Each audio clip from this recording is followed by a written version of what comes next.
listen, we're going to start with West Ham. They were absolutely embarrassed, smashed, tonked 6-0 yesterday afternoon. Slapped.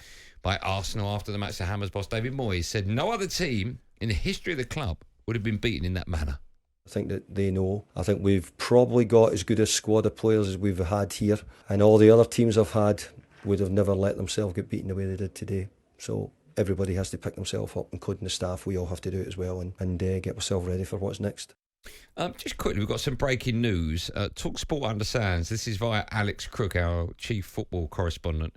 talkSPORT understands that David Moyes' future at West Ham as their manager is in doubt. David Moyes was close to agreeing a new 2.5-year contract in December, but owner David Sullivan is less certain of keeping the Scot beyond the end of the season now. David Moyes will be given time to reverse West Ham's fortunes with their next 4 games against teams in the bottom 7 of the Premier League.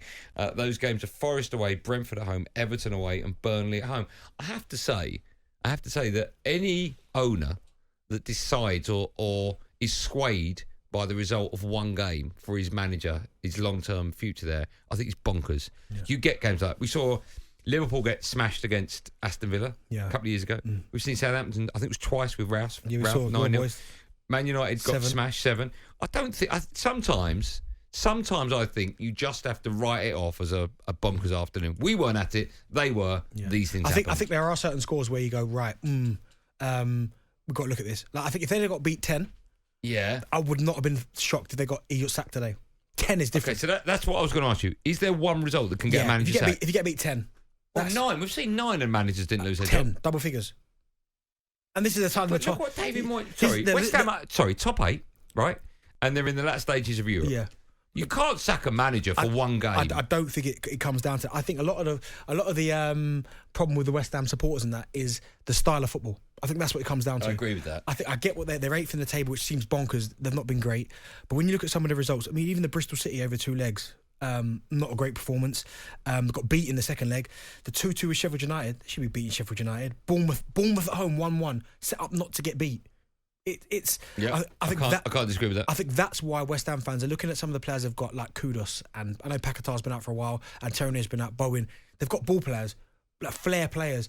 And the fact they're still having to do all this defensive kind of work and being negative, I think just rubbing them up the wrong way. I want to take a lot of calls on West Ham. I have to ask you a question about Declan Rice. I don't have a problem with this, but when he was substituted just after his goal, I think it was on 66 minutes, the West Ham fans applauded him. They applauded his goal as well, which was a fantastic goal. I don't have a problem with that whatsoever. Absolutely not. But some of the No Tandan and Brian Ryan shaking his head. No, come through. I know he's respect, right? He called respect. He won them the European Cup last season. Yeah, of course. I mean, it was funny when the cameraman panned to... Well, I think he scored or something. Who? Or came off, and the cameraman on the sky panned to someone who was clapping. Not a West Ham fan? Yeah, but then behind the guy that was clapping, there was another guy that was obviously doing a gesture that was kind of funny. Unclapping. But making coffee. Yeah, do you know what I mean? But it's one of those where, what more do they expect from him? He gave everything for that football club. Everything. And he got him £100 million. Exactly. Yeah, I don't have a problem with that. What a goal as well, by the way, wasn't it? What a player he is, by the way. We'll talk about West Ham. We'll talk about Arsenal. So just in a word, did you learn anything more from Arsenal in that game? That was brilliant. That's sort of brilliant. That's all. Yeah, anything about Kai Havertz? No, but I still thought he played well. Just didn't get his goal. He didn't play too badly. But that result, Andy, was always going to happen. If you look at the results where we came in here and spoke about Arsenal having no centre forward because we missed that many chances, at some point, something will click and someone will take a hiding. Okay. First, hi Dave, the West Ham fan. Good afternoon, gents. How are we? We are okay, but our team didn't get a tonking over the weekend. How did you go? Yeah, I was there till the death, right to the very end. What do you make of West Ham fans that weren't there till the end? I can understand. I think we went into the game knowing what the outcome was a good chance being. There was always that glimmer of hope that West Ham would turn up. And the place was buzzing. It was really noisy to start with, and everybody was up for it. And then it just turned really ugly very quickly. And everybody said same old, and a lot of people were just weeping out of the ground. Dave, did you applaud Declan Rice either when he was substituted or when he scored? Absolutely. Okay, I don't have a problem with it, but West Ham fans do. Why is that? Yeah. Do you know what? I sit near some guys and they were really anti him, saying, you know, he shouldn't have gone to a London club. The boy wants to stay in London. His family are settled here. Our club has no ambition. Sullivan threw him under the bus the morning after the trophy. Said if he'd have stayed, he'd have got another 10 million quid. he mugged him off. Why would he want to stay at West Ham when we've got the owners we've got? 2 games pays for the rent on the stadium.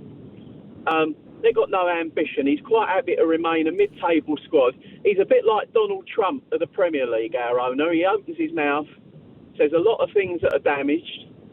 As long as he's at the top, we're going to have a problem. Okay, let's go to Sam. I want to get as many calls in as I can. Sam, also a West Ham fan. Hi, Sam. Yeah, you guys are all right? I'm good. How are you? Not good. Right, what happened? Yeah, all right, Darren. That's enough. What did happen, though, Sam? Are you one of these West Ham fans that thinks the manager's to blame, get rid of him, or it's just one of those days? But, I think you've both touched on it already in the last call. Like, number one priority that we need to get out of the club is actually a board. But because they're not going anywhere anytime soon, unfortunately, Moyes is the next one on the list. And things just can't continue. This style of football just can't continue. And now, fine, it gets results from time to time. But if you're going to finish anywhere in the league between 8th and 17th, as a fan, you want to at least be entertained. As a football player, and you'll know it more than anyone, you want to go out there, you want to enjoy your football. Dean Ashton, now on the head earlier, players gave up. They gave up, why? Because they're playing a team like Arsenal. We never, ever set up to go and beat a team like Arsenal. It's always defend first. So if you're a player, you know you're setting up to defend first, and you've gone 1-0, 2-0, 3-0 down within the first half hour, 40 minutes, whatever it was. They're looking around at each other. They're looking around at Moyes. Got no inspiration, no confidence anywhere. Where were they going to get back in the game from now? And all he done at half-time was take them a few players, give him a rest like Zuma, because his legs are completely gone.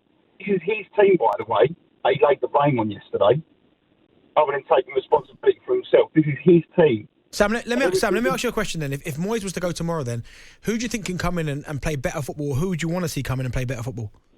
Look, a lot of people say this to me, but I'm not a billion-pound football club with a scouting network across the globe. That's up for the club to decide that. I can sit here and list off a few names now, and people go, he can't do it, he can't do it. Yeah, go on, give me a couple. Give me 2. Give me a couple. Well, Arnie Slot from Flanor, I'll go and get him. You've got Graham Potter sitting now. These all bring a Potter's decent... That's the one. That's the one I thought, Potter. Potter's the one. That's the one I thought. If you're going to replace David Moyes, I personally wouldn't replace him after one. I would never replace a manager after one bad result. But I honestly don't think, though, that the West Ham fans wanted, even though we won the European Cup last season, which he did, or a version of it, they would have liked him to go, do you know what, enough's enough, thanks for coming, away you go. But the fact that you're going to get these results, but it's not this result, as I said, it's the results like Bournemouth, can't beat Bournemouth, Sheffield United. They're the ones. You don't expect to beat Arsenal, they're a good side. Let's speak to Mark, he's a West Ham fan. Hi, Mark. Afternoon, guys. I've heard a lot about David Moyes, obviously, recently. I've been a season ticket holder for nearly 40 years now. I was at the Man United game last week. Oh, I think Mark's gone there. I don't know what he was going to say. Moyes shouldn't go, is what he was going to say. I think the West Ham fans are going to be split, right? Yeah, I think you're going to get some that are just like, their patience are just thin. Like, I've had enough. Yeah. I think it comes down to watching that style of football. Do you want to be, and we've seen it before, do you want to be successful but play a brand of football that's not the best? Or do you want to see like expansive football where you're going to get beat sometimes? But look, Spurs, prime example. Do you want that Conte Mourinho type football where you might win something but it's dull to watch? Yeah. Or do you want Angeball?